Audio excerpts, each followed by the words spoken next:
인사 나누시기 바랍니다. 주의 이름 환영하고 축복합니다. 은혜 받으시기 바랍니다. 네, 제프리 다머라는 사람이 있습니다. 연쇄살인범입니다. 7명의 젊은 여성을 성폭행하고 죽인 다음에 그 몸을 다 토막을 내서 냉장고에 보관을 한 다음에 인육을 먹었습니다. 있을 수 없는 일이며 인간 말종이죠. 인간성을 상실한 정말 참혹하리만큼 흉악한 연쇄살인범 제프리 다머가 1994년 11월 달에 그 감옥 안에서 같이 있는 죄수들에 의해서 이제 빗자루에 맞아서 그날 즉사를 하게 됩니다.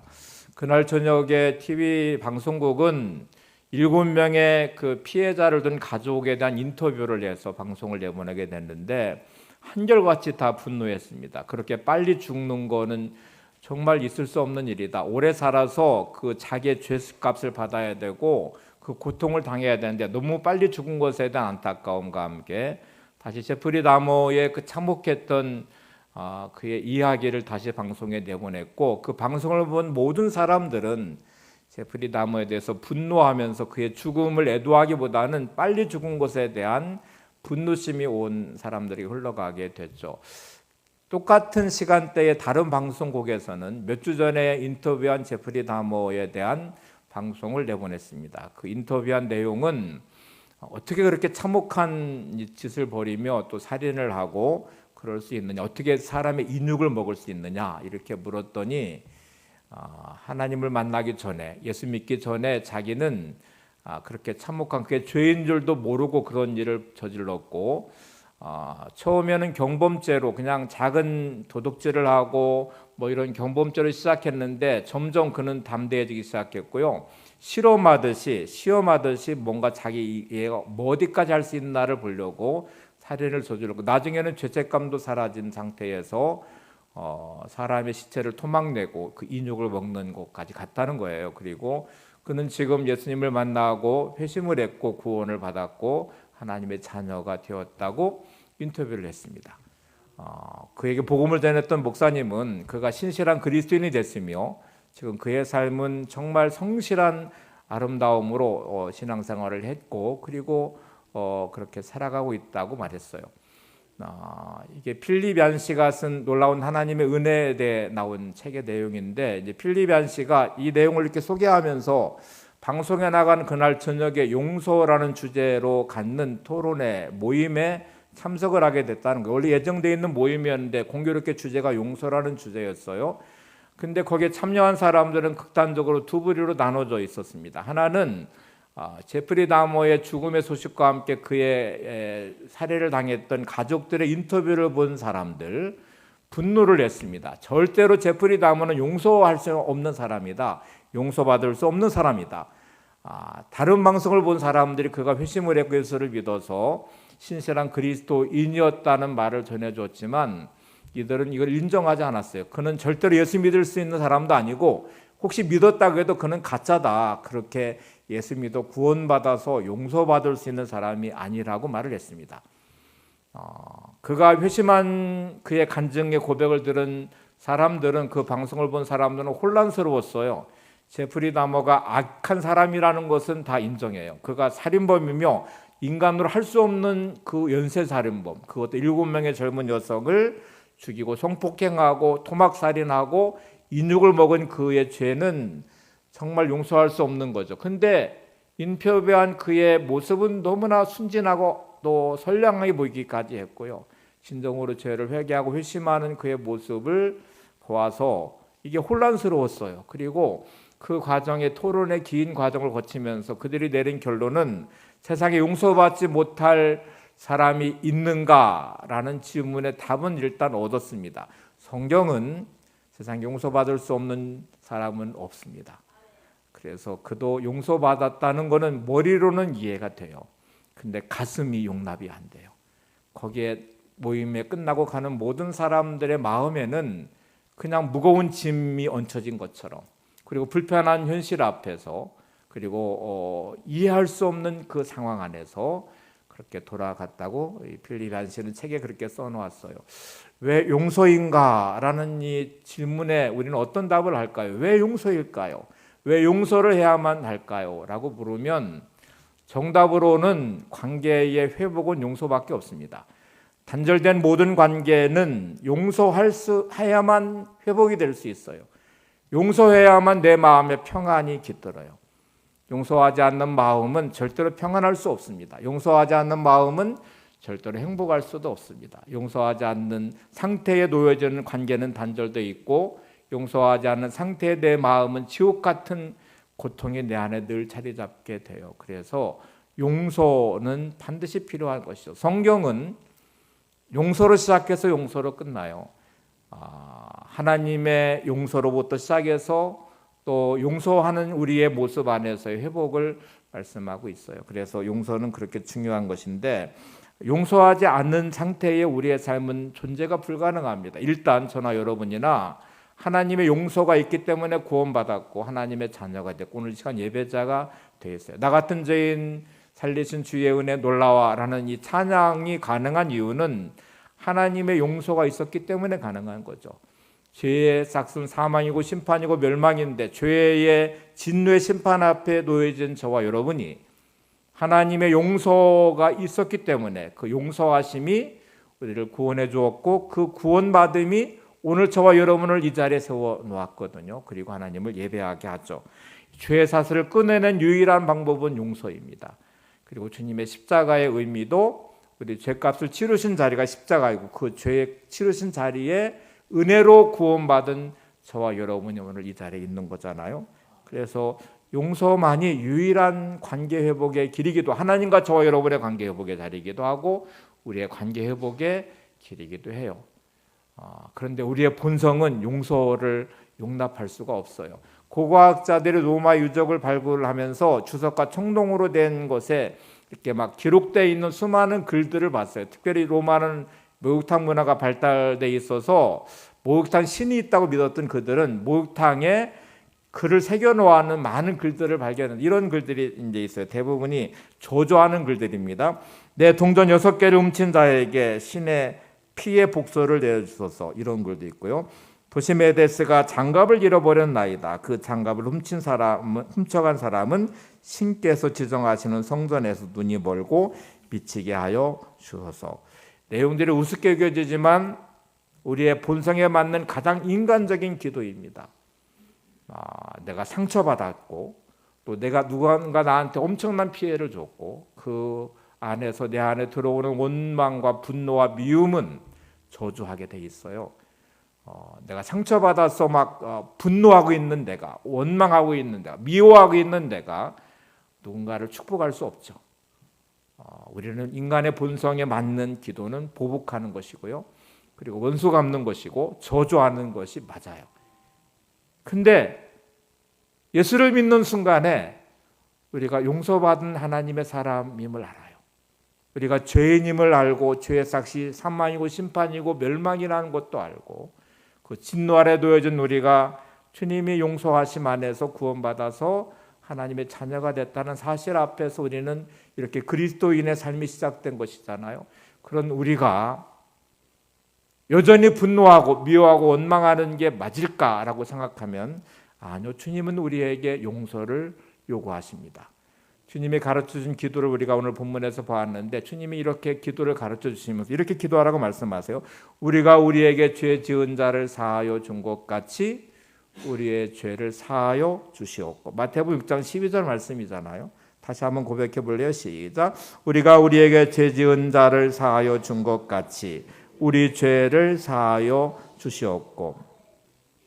예수님은 우리에게 죄 지은 자를 용서하는 그 용서에다가 하나님의 용서를 연결해 놓으셨어요. 이렇게 기도를 하라고 말씀하세요. 찰스 일리엄이라는 신학자는 이 주기도문에서 이렇게 주석을 했습니다. 이 구절에 가치라는 짧은 단어보다 무서운 말은 없을 것입니다. 가치라는 단어가 왜 이렇게 무서울까요? 이렇게 기도를 하라고 주님 가르쳐주신 기도는 누군가가 나에게 죄를 지어서 원수가 돼 있어요. 근데 하나님, 내가 저 사람의 죄를 용서해 주시는 것처럼 하나님도 저의 죄를 용서해 주세요 라고 기도를 하라고 지금 요구를 하십니다. 가치라는 이 동급에 내가 누군가를 용서하는 용서처럼 하나님도 나를 용서해 주세요라고 기도하라고 하세요. 이미 하나님은 저와 여러분의 죄를 용서해 주셨죠. 그러면 저와 여러분은 누군가를 미워하고 원망하고 분노할 자격을 이미 상실한 사람들입니다. 기도를 할 수 있는 자리는 내가 누군가의 죄를 용서해 주어야 드릴 수 있는 기도가 주기도문이에요. 그러니까 이 기도를 드리라고 말합니다. 또 얼마나 이게 중요한지 주기도문을 다 마치 가르쳐준 다음에 또다시 용서에 대한 것을 또 강조하세요. 마태복음 6장 14절 15절의 말씀 보세요. 주기도문을 가르쳐준 다음에 곧바로 예수님은 다시 용서에 대한 말씀을 하십니다. 같이 보세요. 너희가 사람의 잘못을 용서하면 너희 하늘 아버지께서도 너희 잘못을 용서하시려니와 너희가 사람의 잘못을 용서하지 아니하면 너희 아버지께서도 너희 잘못을 용서하지 아니하시리라. 우리가 우리에게 죄 지은 자를 용서해 준 것 같이 우리 죄를 용서하시옵고라고 기도하라고 말한 다음에 또 다시 예수님은 너희가 사람의 잘못을 용서하면 하나님도 너희의 잘못을 용서하시겠지만 너희가 다른 사람의 잘못을 용서하지 않으면 하나님도 너희들의 잘못을 용서하지 않을 것이다 이렇게 말씀을 해요. 그러니까 이 하나님 안에서 불행의 악순환의 고리를 끊는 유일한 방법은 용서라고 말씀하십니다.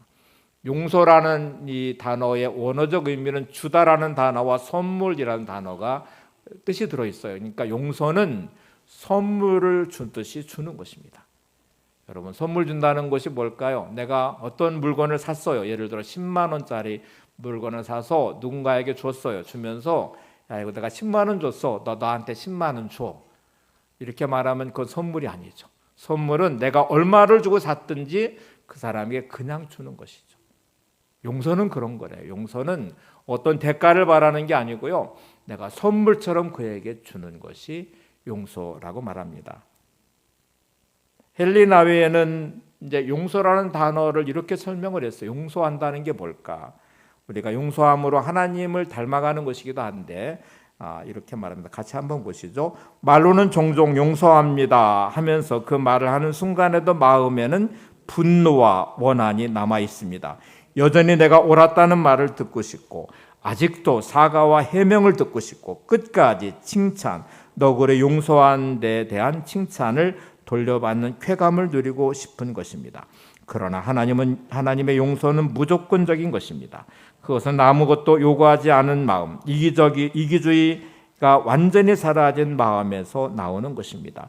내가 일상생활에서 연습해야 할 것은 바로 이런 하나님의 용서입니다. 그러려면 용서가 현명하지 못하고 건전하지 못하며 실용성이 없다는 나의 모든 주장을 이겨내야 합니다. 감사와 칭찬에 대한 모든 욕구를 넘어서야 합니다. 끝으로 아프고 억울한 가슴의 상처와 나와 용서의 대상 사이에 약간의 조건을 둠으로써 계속 통제권을 쥐고 싶은 마음을 벗어버려야 합니다. 헨리 나웨는 용서라는 게 이게 우리의 본성과 전혀 맞지가 않아요. 우리의 본성은 보복하는 거예요. 원수 갚는 거예요. 나한테 한 것에 대해서 몇 배를 갚아주고 싶은 마음이 우리의 본성이에요. 내가 이렇게 억울하고 내가 이렇게 상처받고 내가 이렇게 고통당하는데 그 사람, 나에게 상처 준 사람에 대해서 내가 용서해? 본성은 용납하지 않아요. 그리고 그래서 용서를 했다고 말해도 내 안에 상처는 여전히 남아있어요.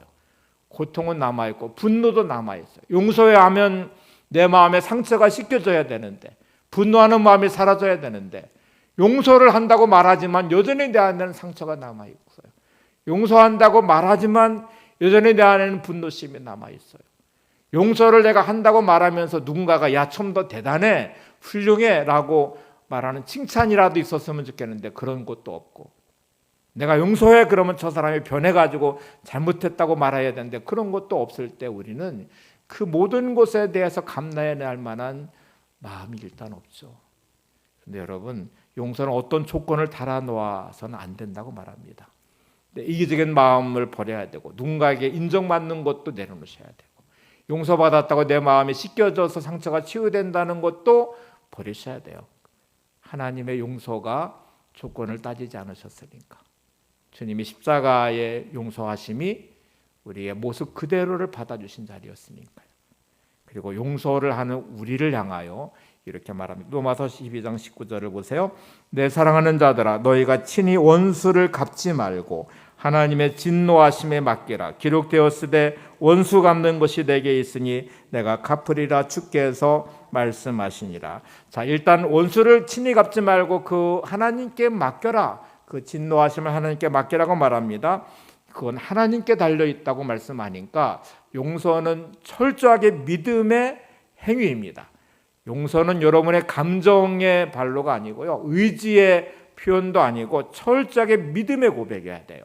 용서하는 자리는 내가 하나님께 내 모든 권리를 넘겨드려서 하나님께서 갚아주시기를 바라면서 나는 믿음으로 하나님의 그 주권과 신실하심과 정의를 믿으면서 용서를 하는 거예요. 그런데 문제는 내가 바라는 방식으로 하나님이 그를 심판하시지 않는다는 사실이에요. 하나님, 내가 용서를 합니다. 하나님께 제가 맡길 거예요. 그러니까 저는 용서할 텐데 하나님이 대신 심판해 주셔야 돼요. 근데 우리가 바라는 바는 보복이죠. 그에게 훨씬 더 몇 배로 갚아주는 것을 보고 싶어요. 나는 용서하고 나서 하나님은 진짜 막 저 사람에게 따끔하게 혼을 내주시고 진짜 후회할 만큼 뭐 깨닫게 해주시기를 바라는데 그런 일은 별로 일어나지 않는 경우가 많죠. 하나님이 요나라는 선지자에게 니느웨에 가서 심판을 멸망을 선언하라고 말씀해요. 니느웨는 아수르의 수도였으며 아수르란 나라는 진짜 잔인한 나라와 민족이었어요. 그래서 북왕국 이스라엘과 남왕국 유다를 끝없이 침략하고 도륙하고 죽이고 찬탈하고 착취하고 그러면서 철천지 원수가 된 나라가 아수르고 그 수도가 니느웨입니다. 근데 하나님은 니느웨로 가서 요나에게 심판을 선언하래요. 그러면 요나가 가가지고 심판을 선언해서 그들이 회개하고 돌아오면 하나님이 용서해 주실 거잖아요. 그게 너무너무 싫어가지고 도망갔다가 물고기 뱃속에 들어가서 다시 하나님이 기회를 주어서 가서 전했어요. 사흘길 하루 만에 딱 전한 다음에 언덕 위에 올라가서 하나님이 어떻게 처리하실지를 지켜보겠다고 올라가서 봤어요. 그런데 니느웨 백성이 회개를 했어요. 하나님이 용서를 해주셨어요. 분노한 요나는 그 분노심이 막 들끓어 올랐습니다. 어떻게 하나님이 저들을 용서해 줄 수 있나고 말해요. 박넝쿨을 주셔서 떼양볕에 있는 요나의 머리를 가려주셨어요. 요나는 너무너무 기뻐하다 하루아침에 벌레를 보내서 박넝쿨을 다 갉아먹게 했어요. 뜨거운 태양볕에 있는 요나는 막 싫어하고 분노했어요. 그 하나님이 이렇게 질문해, 야, 너 하룻밤에 있다가 없어질 박넝쿨을 그렇게 아끼면서 이 성에 있는 이 사람들의 용서를 하는 것에 대해서 왜 이렇게 분노하냐라고 말하니까 요나가 마지막에 죽어도 옳다고 막 고집을 부리면서 요나서는 끝나요. 그게 본성이에요. 하나님의 선지자의 마음에도 용서를 할 수가 없어요.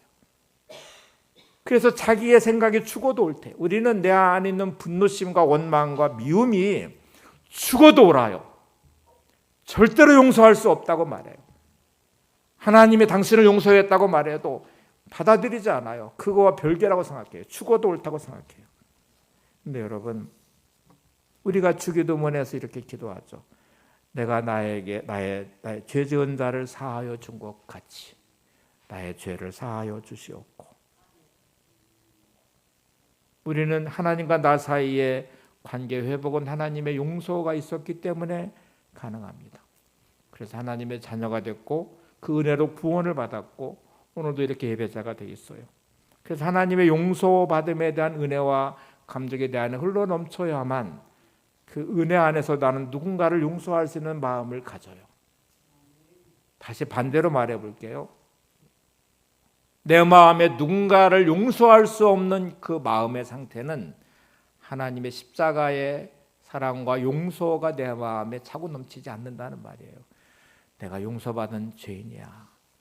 하나님이 나 같은 죄인을 살리셔서 이 죄인 된 나를 하나님이 받아주시고 용서해 주셨어. 그 은혜가 너무너무 놀라워 하는 그 은혜에 대한 감동과 감격이 내 안에 차고 넘치면 그 마음 안에 비로소 누군가를 용서할 수 있습니다.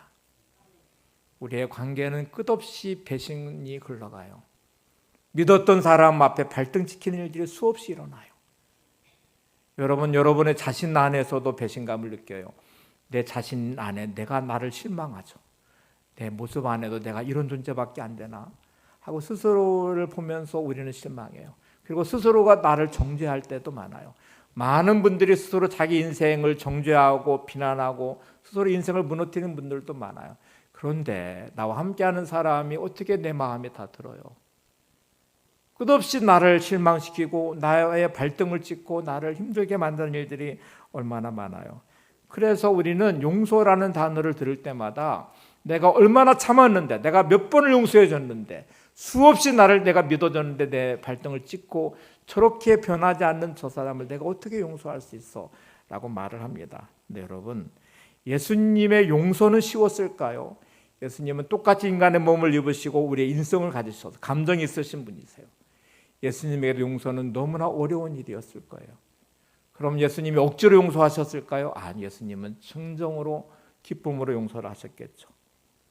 배신한 베드로를, 제자들을, 십자가에 못 박으러 외치는 무리들, 침뱉고 뺨을 때리고 조롱하는 무리들을 좀 십자가에 달리시면서 저들의 죄를 용서해 달라고 기도하시는 주님의 모습을 보죠. 로마서 5장 8절을 보시죠. 우리가 아직 죄인 되었을 때 그리스도께서 우리를 위하여 죽으심으로 하나님께서 우리에 대한 자기의 사랑을 확증하셨느니라. 우리가 용서받을 만한 자격이 있어서 용서해 주신 게 아닙니다. 우리가 잘못했어요 라고 회개해서 하나님의 용서를 시작하신 게 아니에요. 하나님의 용서의 시작은 우리가 아직 죄인 되었을 때, 진노 아래 놓여졌고 심판과 멸망받을 우리의 모습을 보시면서도 하나님은 독생자를 보내시는 사랑으로 우리의 죄를 용서해 주셨대요. 주님은 우리가 이 모습 이대로의 죄된 모습을 보시면서 십자가를 지시며 우리 죄값을 대속하시는 자리에 서셨어요. 여러분, 주님이 십자가를 지셨다는 것은 감정적인 결정이 일단 아닙니다. 선택이라는 것인데, 선택은 대단히 중요합니다. 우리 인생을 바꾸는 가장 강력한 무기는 선택하는 것입니다. 내가 무엇을 선택하느냐가 인생을 바꾸는 가장 강력한 무기가 되는데, 여러분이 감정적으로 뭔가를 선택하시면 절대로 용서하는 자리에 설 수가 없습니다. 사랑하고 미워하는 것 감정으로 하시면 누군가는 사랑하고 누군가는 미워하겠죠. 내 마음에 들면 사랑할 것이고 내 마음에 들지 않으면 미워하게 될 것이죠. 그런데 여러분, 이 선택의 자리에 나는 사랑할 수도 있고 미워할 수도 있습니다. 내가 선택하는 것이죠. 우리가 아직 죄인 되었을 때 그리스도가 우리를 위해 죽으신 것처럼 내가 용서의 자리에 서서 그를 용서하는 자리에 설 수 있습니다. 인생이란 불공평해. 절대로 공평하지 않아요. 한쪽에는 늘 억울한 사람들이 있기 마련이에요. 억울한 일을 당하고 늘 손해보는 사람이 있어요. 그러면 그 관계 안에 늘 공평만 추구하고 정의만 부르짖다 보면 절대로 용서할 수 있는 자리에 못 서요. 근데 누군가는 그 거리를 끊어내기 위해서 용서하는 선택을 하면 관계는 다시 이어질 것입니다. 용서를 선택하면 주시는 평안함이 마음에 자리 잡게 될 것입니다. 우리는 피해자가 될 수도 있지만 승리자가 될 수 있어요. 선택의 문제를 한번 잘 보실래요? 문제를 만나고 힘들고 어려울 때 많은 사람들은 이렇게 말해요. 나는 더 이상 못 견뎌. 나는 더 이상 저 사람과 함께 할 수 없어. 나는 더 이상 힘들어서 나는 내 인생을 포기할 거야. 여러분, 이거 선택이에요. 내가 선택한 것이죠. 이렇게 해서 선택할 수 있습니다. 진짜 힘들고 어렵지만 나는 포기하지 않을 거야. 나는 진짜 힘들고 어렵지만 나는 절망하지 않을 거야. 나는 정말 너무너무 고통스러웠지만 나는 감사할 거야. 그리고 저 사람이 나한테 잘못했지만 나는 미워하지 않고 용서할 거야. 선택하시는 거예요. 선택은 결과를 다르게 만들어요. 인생에 대해서 비관하고 절망을 선택하시면 여러분 인생은 절망에 빠지게 됩니다. 부정적인 선택을 하시면 인생은 끝없이 부정적인 방향으로 흘러가게 될 것이에요. 근데 주어진 삶에 감사를 선택하시면 감사할 일들이 끝없이 마치 고구마에 딸려 나오듯이 여러분의 삶에 감사의 조건들이 많아질 거예요. 기쁨을 선택하시면 기쁠 일들이 많아질 것이고, 용서를 선택하시면 관계는 회복될 것이고 여러분의 마음의 평안함을 누리게 될 것입니다. 어떤 사람은 주어진 삶의 문제 때문에 넘어지지만 어떤 사람은 그 문제로 더 성장하고 성숙해지는 자리로 가기도 합니다. 이게 선택. 예수님은 엄청난 피해자이시거든요. 억울한 일을 너무너무 많이 당하셨죠. 주어진 삶의 하시는 일들은 모두 우리를 위한 것이었는데 돌아오는 것은 엄청난 배신이었어요. 예수님을 바라보는 제자 가룟 유다, 예수님을 3번이나 부인하고 저주한 베드로, 불불이 흩어져 버린 제자들, 3년 반을 동고동락하며 그렇게 온 마음 다해 정성으로 대했던 그들은 한순간에 주님을 배신하고 떠났어요. 십자가에 달리신 주님의 모습은 어떻게 주님을 저렇게까지 내몰 수 있을까? 침뱉고 욕하고 뺨을 때리고 채찍을 때리고 온갖 비아냥과 조롱이 가득한 그 모든 삶의 자리에 주님은 다 감당하시고요. 그렇게 저주하고 떠난 베드로를 또 찾아가시고 용서해 주시고 또 그를 사랑하시고 또 그를 세워준 주님의 모습이 여러분 그게 우리들이에요. 우리의 삶에 늘 죄지은 모습이 너무 많은데 그래도 용서하시고 또 기회를 주시고 또 찾아오신 주님의 사랑을 우리가 오늘도 이렇게 살아가는 거잖아요. 2차 대전이 끝나고 10년이 지난 뒤에 독일과 폴란드가 이제 국경이 붙어 있어요. 가장 먼저 침략당한 나라이면서 가장 처참하게 짓밟히고 폴란드에 사는 유대인들은 뭐 말할 것도 없이요. 거기 있는 폴란드 사람들이 진짜 많은 죽임을 당하고 고통을 당하고 그랬어요. 근데 한 10년, 20년 끝난 다음에 서독에 있는 그리스도인들이 폴란드에 있는 그리스도인과 화해를 원했어요. 그래서 평화사절단을 보내서 이렇게 말을 했습니다. 독일에 있는 그리스도인들이 당신들과 화해 약속을 나누고 싶습니다. 화해를 하고 싶은데 우리를 용서할 수 있겠습니까? 라고 물었어요. 그 모임에서 한 폴란드인이 이렇게 말했습니다. 우리는 절대로 그들을 용서할 수 없습니다. 바르샤바의 돌 하나하나가 모두 폴란드인들의 피로 다 젖어 있습니다. 우리는 용서할 수 없습니다. 그 참혹한 전쟁을 겪으면서 얼마나 많은 사람이 죽었어요.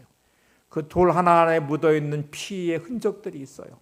사랑하는 가족이었으며 친구였으며 자녀였으며 부모였으며 이웃이었어요. 그들의 고통과 죽임을 목도한 그들은 어떻게 용서를 해요? 용서할 수 없어요.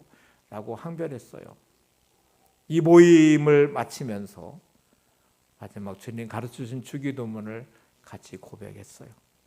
우리가 우리에게 죄 지은 자를 사하여 준 것 같이 우리 죄를 사하여 주시옵고. 더 이상 주기도문을 고백할 수가 없었어요. 침묵이 흘러가기 시작했습니다. 그 모임에서 용서할 수 없어요. 어떻게 용서해요? 라고 말했던 이들 그리스도인들. 기도를 좀 이렇게 드려요. 우리가 우리에게 죄 지은 자를 사하여 준 것 같이 우리의 죄를 사하여 주시옵고. 기도를 할 수가 없어요. 우리는 아무 생각 없이 드렸던 이 기도, 여전히 미움과 분노의 마음을 품고 드렸던 이 기도, 그게 마치 당연하다고 생각하고 억울하다고 생각하고 분노하며 드렸던 이 기도, 폴란드에 있는 그리스도인들은 더 이상 기도할 수가 없었어요. 침묵의 시간이 지난 다음에 지난번에 말했던 이 폴란드 그리스도인이 이렇게 말했습니다. 당신들의 요구를 수락하겠습니다. 용서하지 않는다면 나는 더 이상 주기도문의 기도도 못하고 그리스도인이라고 말할 수도 없습니다. 인간적으로는 할 수 없지만 하나님이 힘을 주실 것입니다. 그리고 또 18개월 후에 비엔나에서 서독에 있는 그리스도인들과 폴란드 그리스도인들이 만나 화해 약속을 나누고 참된 화해의 자리에 섰다고 합니다. 존 드라이드라는 작가는 이렇게 이제 글을 썼어요.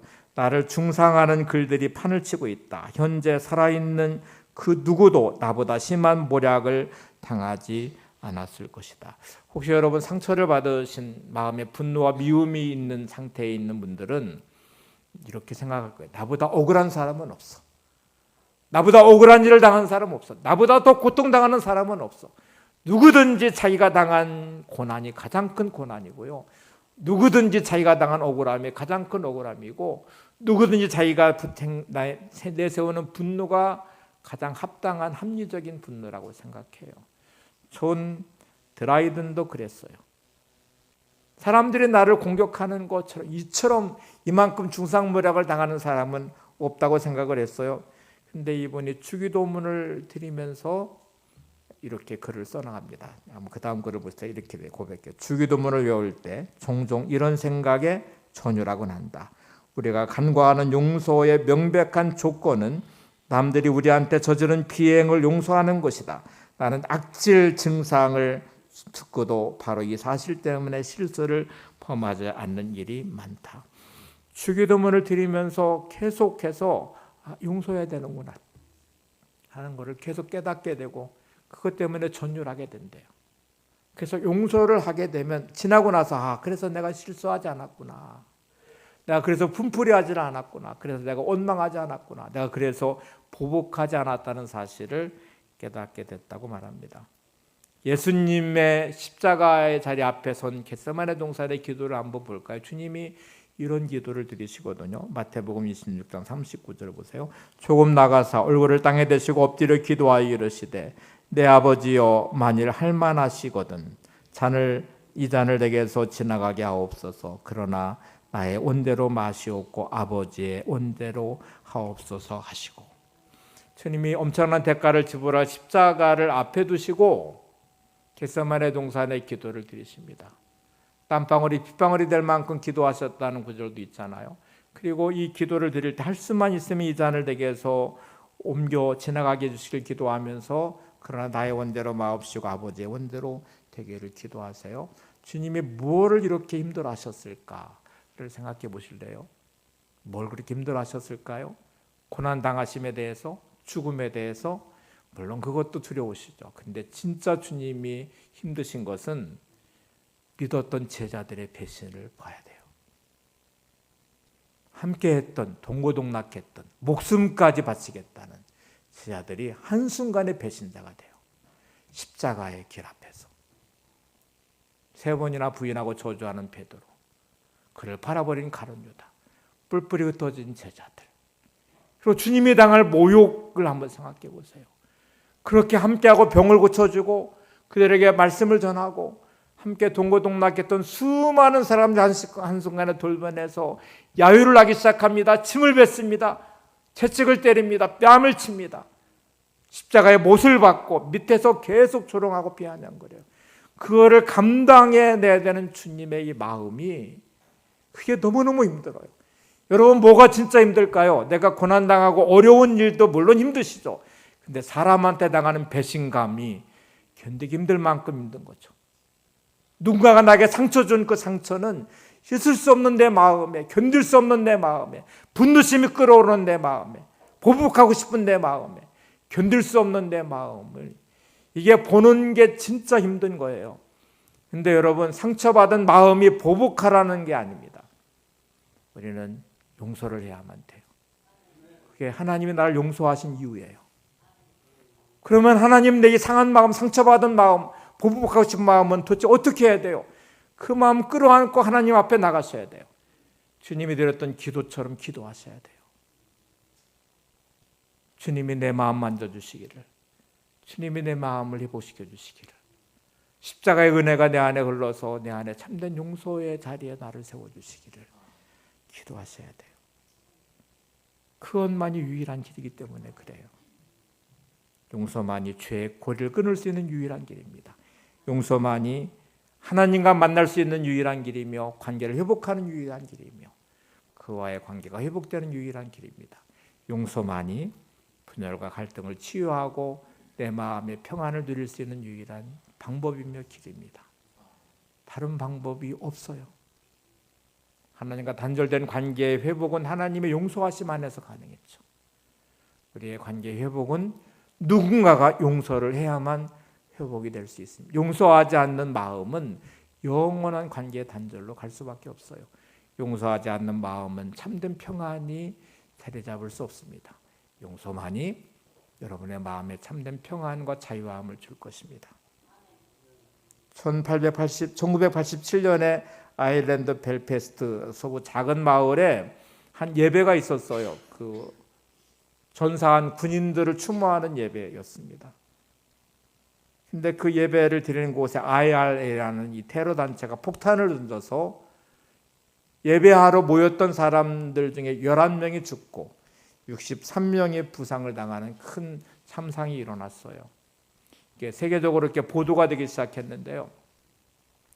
테러를 당한 폭탄 테러를 당한 사람들의 이 죽음과 부상당함을 애도하는 글이었는데요. 거기에 이 한 사람 고든 윌슨이라는 사람이 있었어요. 이 사람이 끼친 영향력이 대단했습니다. 이 사람은 포목상을 나는 평범한 사람이었고 폭탄이 터지면서 1.5m 밑에 시멘트 더미에 깔렸어요. 20살 된 딸이 함께 깔렸는데 마리 윌슨이라는 이 딸과 함께 깔려서 사경을 헤매다가 딸은 그곳에서 죽습니다. 척추가 손상되고 뇌가 다치면서 죽어가면서 마지막 그 딸이 했던 말은 아빠 사랑해요 라는 말이었어요. 아빠 정말 사랑해요.